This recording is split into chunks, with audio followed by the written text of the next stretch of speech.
Hi everyone, this is Geoff Hall with Around Town, and today we are really going to take a trip around town. We're going to talk a little bit about the different ponds and lakes in Westford, which is one of the Westford's greatest assets and have brought people to this community. What I want to focus on towards the end of the show is Long Sought For Pond and the history around that. So, let's start the trip. Westford is a town whose history in some ways correlates with its waterways. Industry in Forge Village, Graniteville, and Nabnasset grew up along the Stony Brook, using the river to supply the power to its plants. Its ponds and lakes also have a rich history. Let's begin in Forge Village with either Forge Pond or Lake Mattawanakie as it was called. This was used at one time to harvest ice throughout the latter part of the 19th century into the 20th century. It also was the site of what was known as Excelsior Grove. Excelsior Grove was developed in 1845 by the Forge Village Boat Corporation on the site of what is now the town beach. The Boat Corporation provided excursions on the pond in a hand-cranked by two men side-wheel boat that held 20 persons. The site was later sold to Thomas Hittinger, who built ice houses, and those were used up until the 1930s into the 1940s. With the coming of the refrigerator, ice houses were no longer necessary. Let's move from there to Lake Nabnasset. During the latter part of the 19th century and early into the 20th century, Nabnasset Lake, the area we know today, which is surrounded by summer homes and permanent residents, was an area known as Nabnasset Grove, which, as I said, was a destination area for people coming out from the cities to picnic, play baseball, hike. It also was an area that was used in the early part of the 20th century by the YMCA out of Lowell. There was a boathouse located there, and it was known for its summer activities.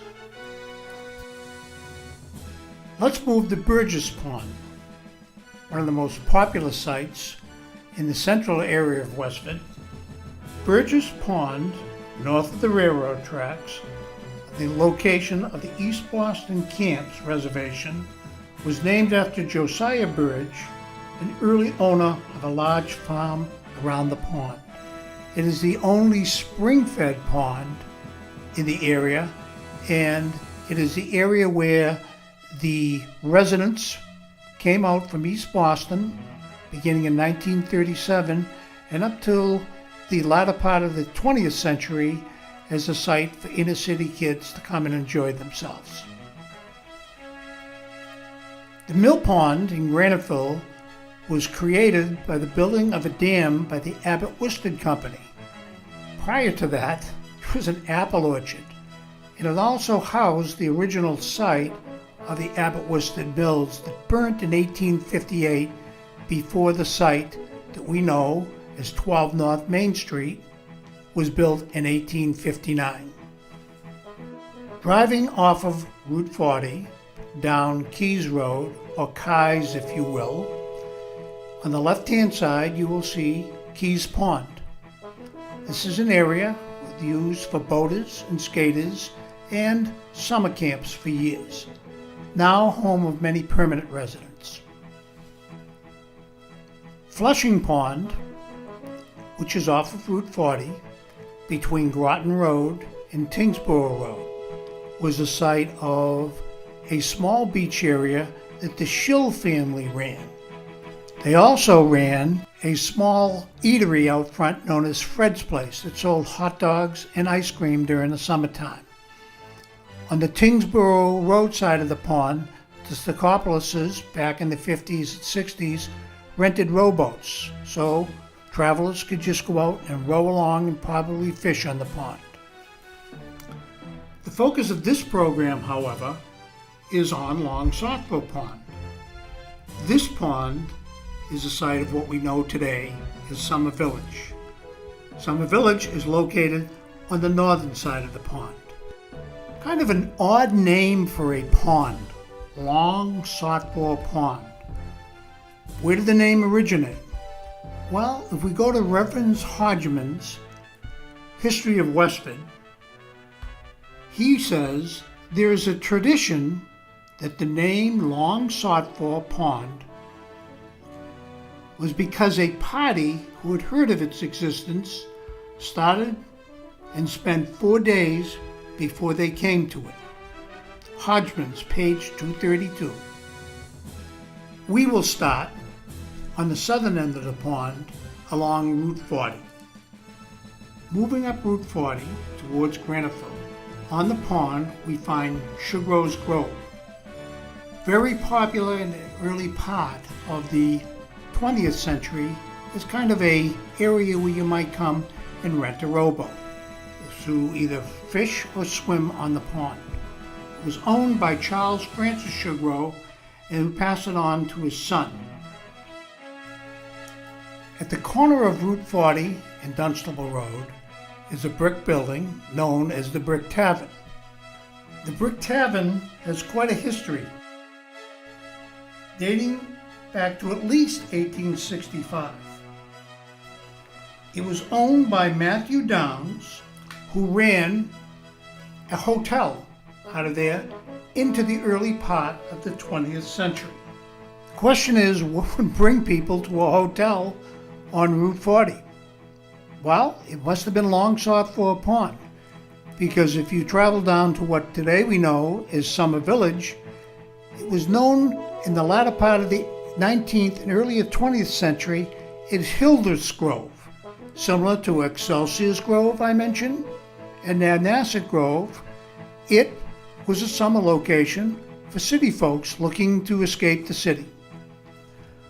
By the mid part of the 20th century, the Brick Tavern was owned by Charlie Sleeper and was married to Dot Sugarrose. Charlie repaired batteries. If you look at the BP station across the street, his wife Dot ran what was known as Dot's Place, which was a light lunch and ice cream stand at the junction of Groton and Dunstable Roads, and it was run by Dorothy Dot Sugarrose Sleeper.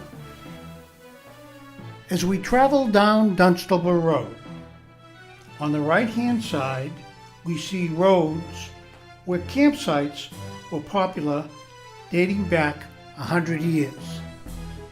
An article from the Westford Wardsman in 1912 goes this way. Hiram Dane Farm, bordering Long Southborough Pond, and sold within a year to Boston parties, is being laid out into streets and camp lots. The part of the farm lying between the Dunstable Road and the pond already had several street and summer camps. An office has been established close to the Dunstable Road under the management of the Long Southborough Pond Camp Company. The first 3 streets are named after the pond: Long Street, Southborough Street, and Pond Street. The farm is owned by Boston parties, and appearances indicate that Summer Boston is about to be annexed to Westford. The electric cars are near enough to increase the value of the long sought for summer resort. On the east side of the pond, we have Camp Wetaskiwin. This was a site of the Girl Scouts used in the 1920s and into the 1930s. Swimming, archery, camping were very popular. The site eventually became the same area which was used by the YWCA from the 1950s up to the early part of the 21st century as Camp Weedamoo. Today it's developed into homes along the pond. As we travel further down Dunstable Road, on the left-hand side of the road, we have American Legion Post 437. The American Legion has been in existence there in that site for the past 60 years, dedicated in 1957. However, the history of the property prior to that is fascinating. It was known as Long Sought For Pond Lodge. It has for many years been known as a summer camp for underprivileged children coming out of the city. Created in 1916 by a few prominent families in Boston. The children came from the mission houses in East Boston, South Boston, and the North End, and were kept in the lodge very active until around 1938, when immigration in the country from overseas seemed to dwindle with the odd coming of World War II. For some time in the 1940s and into the 1950s, it was then used as a site for the Lowell Boy Scouts of America. Hi everyone, we're back in the studio. We've taken that quick trip around town. You get a chance to see some of the lakes and ponds, but the focus now is on Long Sought For Pond. And I wanted to kind of focus on the northern and the northwest side of that pond. On the northwest side is what we know today as Post 437, the American Legion. And in the northern end, we have Summer Village. I knew that area in the 50s growing up as Wyman's Beach. We'll get to that. But I have three guests with me today. Joe Giuliana. Joe, you came here from? North end of Boston. North end of Boston. Joe Lapiana. From where, Joe? Well, the family was from the north end of Boston, Hanover Street and Charter Street. Okay. And we have Thelma Riley, better known to me growing up as Thelma Wyman.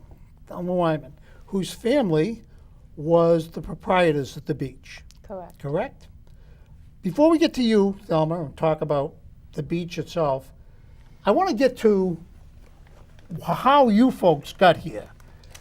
Well, let's very briefly give you a history of the American Legion. The land itself was bought in 1912 by Joseph Allen of Melrose, who sold to Adeline Moffat of Boston. Adeline Moffat, in 1925, sells to the Boston Missionary and Church Extension Society of the Methodist Church, who then opens in this area a camp, a summer camp for kids from the city.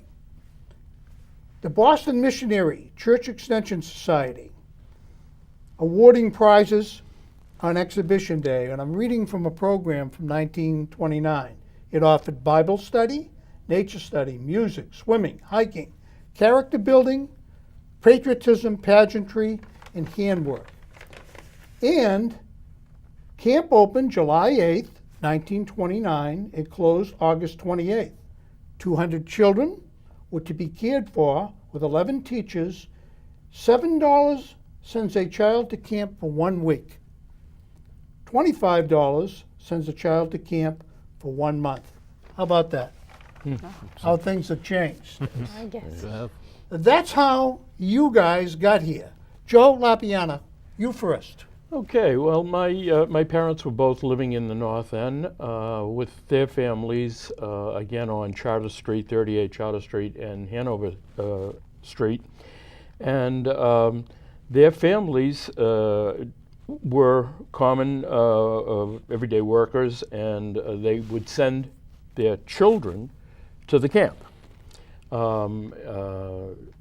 My mother and my dad both came to the camp as children. In fact, you talk about the award day. My mother actually won a Bible for swimming the length of the lake, which was one of the prizes that they had. But they came as children, and later on, as a teenager, my dad used to go up to Miss Kitty Hoffman's house, which was the old Sunnymead farm on Tenney Road. It's today 44 Tenney Road. And he would rent a room there at night from Mrs. Hoffman. He would pay 75 cents a night, and he would get laundry or his sheets and a towel. He fell in love with Westford in 1938. He decided he was going to build here. He got married in 1935, and he had convinced Mrs. Hoffman to sell him a piece of land for a cottage. So in 1938, he built here. And I've been here in town ever since. Okay, let me stop you there and go to Joe. You mentioned, you said that your mother was in the Legion, okay? That's There right. were two buildings. You only see one today. If you look at the parking lot beside the American Legion, that housed the boys' dormitory. And what we know today is the American Legion housed the girls' dormitory. So Joe, Chippy, Yep. your story. Well, my story is pretty much like Joe's. My mother and father both from the North End, Charter and Hanover Streets both. Charter Street is the one that runs parallel with the Prado where the statue of Paul Revere is. Sure. When they got married, they moved a little behind there, just behind the Old North Church, and that's where I was born. But my mother and father, as soon as the Legion was the church camp there, they started coming up here. As a matter of fact, everyone in my mother's family and everyone in my father's family came up here all of those years up until, I believe, 38, 39, something to that effect. Then they stopped. Do you know, either of you, whether this was something they said, oh no, we have to go up here, or they said, wow? No, it was an escape from the city, really. Okay. And the intensity of the city, although the North End was a very exciting place at that time to live. But basically, it was to give them an opportunity to be in the country and enjoy the country. Enjoy farm animals and Exactly. things such as that, and just sure. And as you said, there were farms within the area. So that's how your parents got here, okay? Right. So you ended up getting married, okay? Your father ends up getting married. It's 1938, okay? Your parents, how was it that you stayed in the area after? Because they loved that place so much, every time they had a chance, they would come up there, even after it was no longer a camp for underprivileged children. They'd constantly come up here. When my father was in the service, when they were on leave, they'd come up to Caliantes and celebrate. Okay. Across from the American Legion was an old cottage, and I can't remember exactly who the owner was. It might have been Mrs. Hoffman that they bought it from. Okay. But that was the caretaker's place for the Legion. The caretaker's place for the For Legion. I what- knew it had significance. Yeah. Okay. Anyway, my father made an offer because he just loved the place. As a matter of fact, he gave up buying a home in Boston so he could have the money to purchase the cottage on the water. Okay. And from that point on, I've spent every summer of my life up there until I was 26 years old. And then we moved up here year-round, my wife and I. And you've redone the place over. We had done a little work to Yeah. it, but finally, in the end, just a few years ago, we ended up having to knock the place down, and we built a year-round home there. I was living in Nabnasset prior to that for about 31 years, Okay. and you know, we just don't need to go anywhere. Yeah. Everybody's in love with that place. I've got family that calls the place magic, and it goes back 3 generations. I was in there once, Joe, and I'm going to be a regular visitor from now on.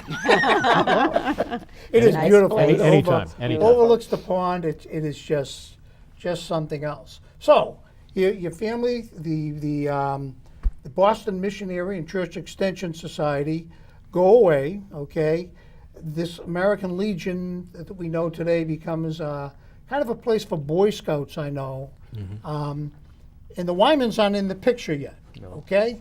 So we get to post-World War II, okay? Now we get into your area, Thelma. Thelma Wyman's father, known as Hoppy Wyman, Horace Wyman. And for those in town know me, I was involved in politics for years, but this man was a legend. He was on the Board of Selectmen for years. He was one of the town fathers. In one of the times when the town was growing at its greatest rate and needed proper direction, he was someone, when this next generation came up, like myself, that went to Hoppy for advice. And he helped run campaigns and was always a participant. So he's a legend in that factor. But the background of your family moves here, your father comes up from? Staten Island. Okay. Married my mother, and they bought a house on Dunstable Road, and he opened Wyman's Luncheon in Forge Village. Now, just so the people know where Wyman's Luncheon was, the village store that's there today that serves the breakfast was actually in back of that, a building in back of that. Yes. And it serviced a lot of people from the mills. Mm-hmm. It had lunches and whatnot, and it had a bar. Mm-hmm. And he was there in 1950. He bought what was known as Wyman's Beach. The luncheon burnt down in 52, and I think that's really when he started making the beach what it was. Okay. And it's burnt down Christmas Eve, 1950. Christmas Eve, and don't we Christmas have Eve. rumors? Yeah. Well, yeah, I often heard that, the reason, because as you said, it had a bar in there. It had a and bar so in the there. wives in Forge Village got together and burnt the place down. And that's just a rumor. But you know, on one little funny story, Danny Provo from Forge Village, grew up in Forge. He said that place had the only TV in the early 50s. And so there were cartoons on. And so he and his buddies used to go and sneak in the back of the store and watch the TV. Hoppy knew they were there, but as soon as the TVs were over, the cartoons were over, he'd go, "All right, you kids, get out of here." He says, and every day it was the same routine. So he loved kids. Yeah, they weren't allowed in the bar part, and that's Yeah. where the TV was. Yeah. 3 kids, your three older brothers, Yeah. okay, Pete, Harvey, Tippy. and Tippy, all were born before the war. Yes. Your dad went off to war. Your mom stayed off and ran Wyman's Luncheon. Wyman's Lunch. Your father comes back, and he begins Wyman's Beach. Yes. And we'll say the early 50s. Well, let me give you some background on Wyman's Beach prior to it becoming Wyman's Beach, the north end of the pond. Records show that in the 1700s it mentions the pond by name. There was not much settlement along the shores of Long Sought For until the late 1700s. James Hildreth and Jesse Hildreth established Homestead Farms. The 2 buildings you talked about, okay, the 2 older buildings, Yeah. they're still there today. I mean, they've been modernized, but the Hildreths. In 1885, Frank Hildreth, the last Hildreth to occupy the land along Long Sought For, built 2 beach houses on the site. He added 2 more vacation cottages, creating a campground which he called Hildreth's Grove. Now, with Hildreth's Grove, with a tavern down the street, a place where people can stay, a trolley line, and the railroads, it makes this area much more exciting. That's why in 1913, those roads off to the side of Dunstable Road were sold as campsites. So now you've got a different group of people coming in to the area. And then, of course, you have the American Legion and the Methodist site there. A woman by the name of Minnie Books buys the area, and she owns it. And back then, Joe, you knew it as Bookie's Beach, correct? Bookie's Beach, that's correct. Okay. The only public beach on the pond at that time was known by the locals as Sandy Beach. It was basically a beach of locals. And right immediately across the street there was a building that had a little snack bar in it, originally owned by the Thompson family. My dad bought it in 1951. And the townspeople would come, they'd spend the day at the beach, come and get hamburger, chips, hot dogs, Joe's soda. Place, right? That's right, that's Okay. right. And at that time, Bookie's Beach was not a beach at all. It was closed off actually most of the year with a chain just before where the two houses are, the two Fletcher houses. And in 1950, was it 50 that your dad bought? Yeah. He bought in 50, and at that time he came in and he built a building right on the end of the pond in front of where the refreshment stand was. The what was then Sandy Beach got closed down, and Hoppy opened up Wyman's Beach at that time. And he obviously from that point on, it was a beach where people paid a small fee to come and use it, and it expanded the number of people that used it because now people were coming from everywhere to use the beach as a vacation spot. Okay, because the campground was built up beyond that as well. Yes. So what you're saying then is, okay, so your father sells the business actually as well, and the Joe's To Wyman. goes out of and sells it to Hoppy Wyman. So now we're into the 50s, okay? And the Wymans have taken over. And there's a few pictures here that we show. I get the old postcard showing rowboats. Rowboats he rented by the hour. Okay, another one from 1956 that showed the beach. The beach itself did not change much, Thelma, right? No. In the no. 50s. No, the beach didn't change that much. It was the picnic groves that were around it that changed as time went on. But the beach, my memory, did not change that much. So it's a beach, and you still look at it from across the pond, and it still looks It like Wyman's still Beach is a did, beach, back in the 1950s. Yeah. Joe. That side of the pond was almost a natural beach. The water was much more shallow on that side of the pond than it was on the other side of the pond. So although it wasn't used as a beach at that time, the terrain allowed for a nice beach. And I believe my father carted in sand Yes. to make it even more enjoyable for Every people. year. Okay. You worked there, Chippy? I sure did. What'd you do?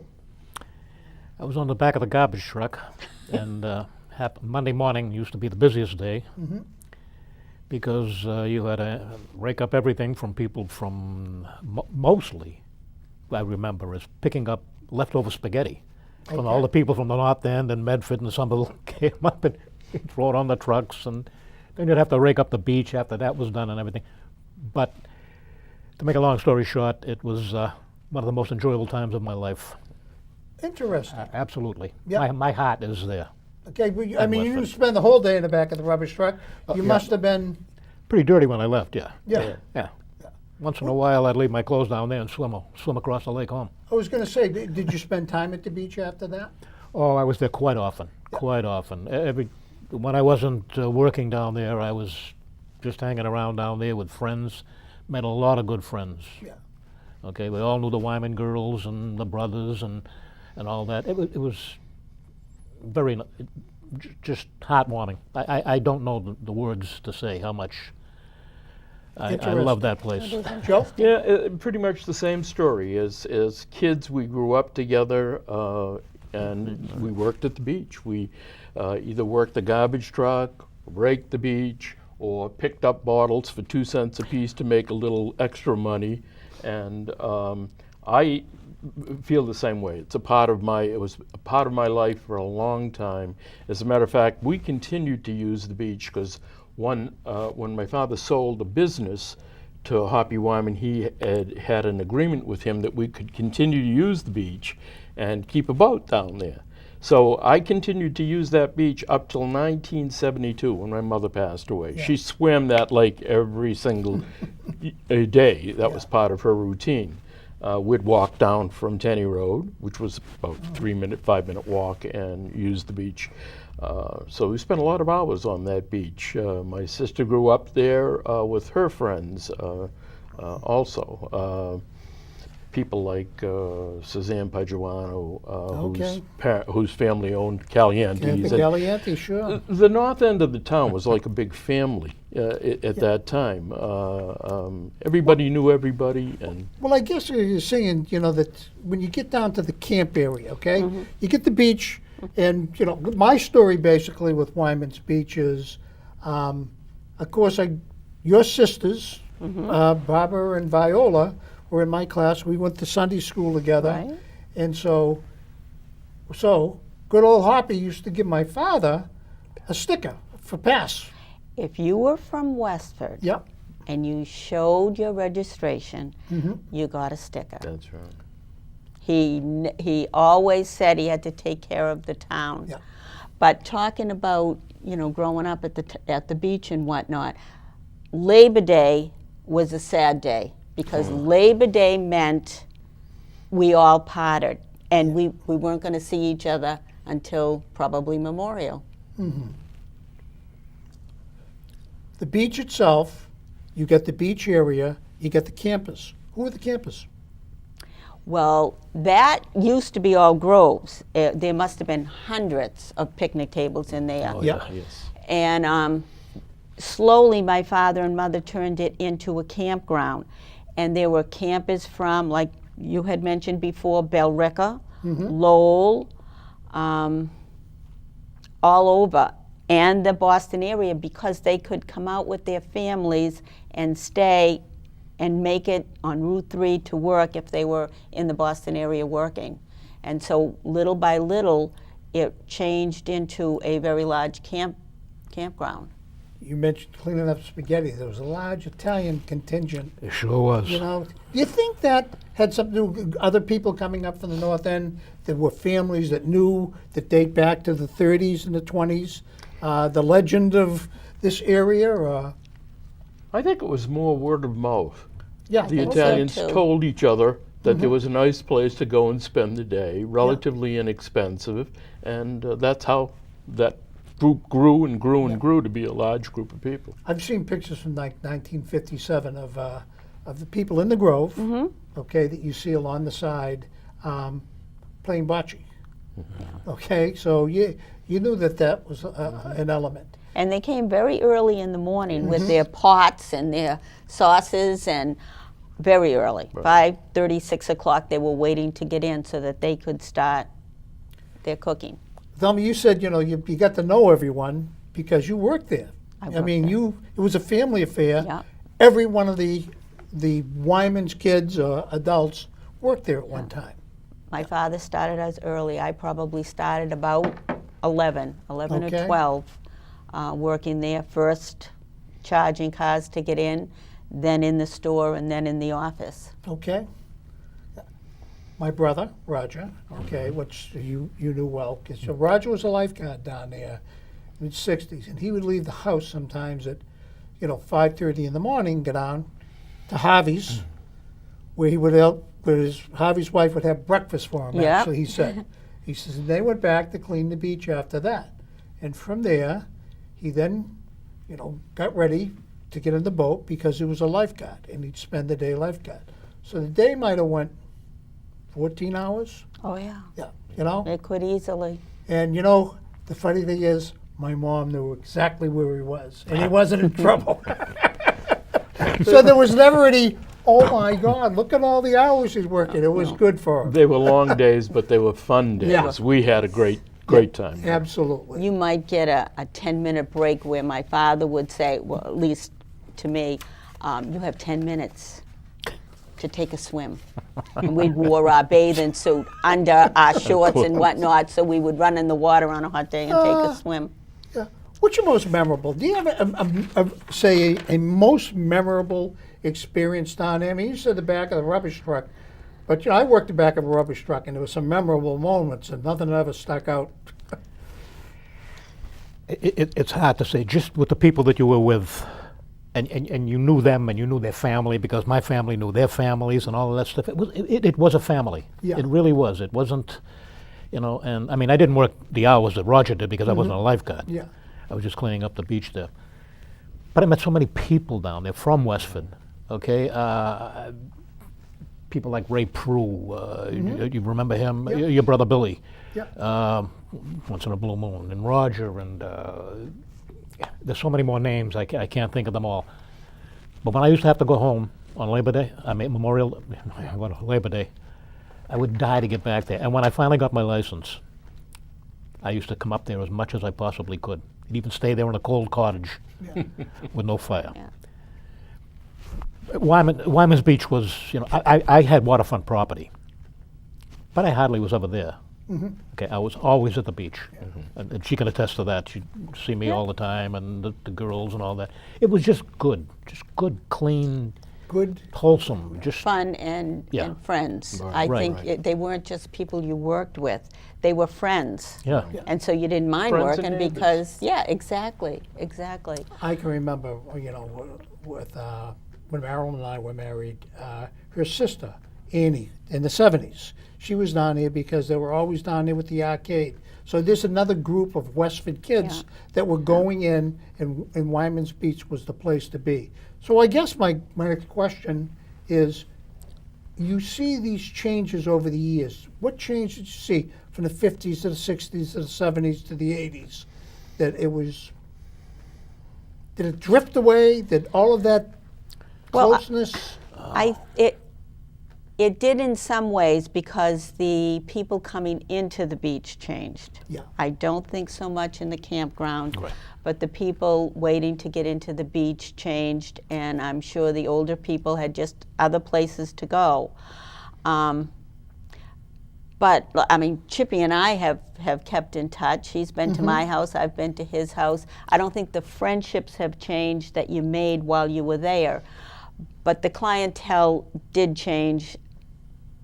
Not always for the best, but it did change. And I think that probably was the hardest part of it. And I think that's probably another reason where your brother Pete just said, Yeah, I've it had became enough." different because when there used to be, I would say, thousands of people in there on a Sunday having a good time, you'd have one police officer, and it got to be that you had to have more, and there was trouble, and so that type of thing became a nuisance. Yeah. But Was it a destination area at one time?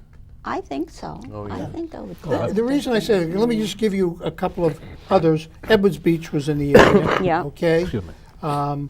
Edwards Beach. The JCs started Forge Beach in the 60s. Even along Route 40. Remember Colopy's Fried Clams Yeah, here? yeah. But the Shills, who lived up in the hill, okay, had a beach there in the 50s. Mm-hmm. And I was told that they would sometimes just bring cars in, charge them $1, and they would, and they'd Yeah. swim at that beach, and they had hot dogs and hamburgers out of there. So I was just wondering, that never affected you guys. No, in all honesty, I have never been to Edwards Beach or Forge Pond. Okay. I Edwards don't know Beach. if Well, when you you- have, but I. Yeah. When you get a copy of this, you'll be able to see them. And if you ever want Okay. to just take a tour, Yeah, I'd I be mean- happy to take you. I've been in the area Yes. because growing up, with friends and whatnot, but I never went there Had to the swim. occasion. And actually, Mr. Edwards would on Sundays would call my father and say, "Can I bring a truckload of garbage to your place?" Because he didn't have any place to put it, and Monday morning came too soon, and he would do that. Edwards Beach really wasn't very much of a beach at the time. The town really didn't own it at the time, I don't believe, and It was mostly. so Wyman's was Yeah. the place to go. It was clean. It was, I can remember going there because some of the guys I hung with were from that. And I think it was more or Basically less a neighborhood. Nabnasset. I mean, that pond, Nab Lake, has quite a history. yes. And it's called public service announcement. I'm going to be giving a history of Nabnasset on PowerPoint. Part of that was going to be Nabnasset Grove, the Nabnasset Theater down there, and the Country Club, and then how it grew up after World War II. But it has a fascinating history. But in that period of time, in the 60s, 50s, and 60s, it catered to, I think, the Nabnasset residents. I You think had so, the too. Nabnasset Yeah. Improvement Association. Listen, I'm going to cut this short, and I appreciate all of you coming on. Anything you'd like to say to people before? Well, if you've never been to Wyman's Beach before all of these changes, You you really missed out, missed right? something. Right, and the fact is that this end of the town really does have a kind of a fascinating history. Yeah. Sometimes the history talks are focused on Forge Yeah. Village or Nab, Villages. and not much actually is even written about the north end of the town. That's North Westford, yeah. Yeah. Thank you all for coming on. Thank you. Thanks Thank for you. having us. Thank you for having Been a us. pleasure.